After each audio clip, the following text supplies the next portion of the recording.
ಆಡಿಗಳಿಗೊಂದು ಗುಡಿ ಪೂಜಿಸಿ ದಿನವಿಡಿ ಪತಿಯೊಳಗಿರುವಳು ಸತಿಯು.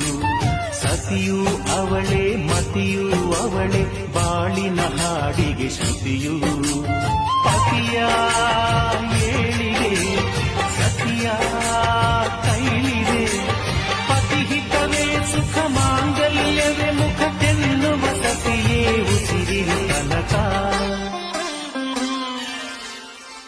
ಸುಮತಿ ಸುಮತಿ ಶ್ರೀಮತಿ ಆರು ಗುಣಗಳೇ ನಿನಗಾರತಿ. ಮನಕ್ಕೆ ಒಡತಿ ಮನೆಗೆ ಗರತಿ.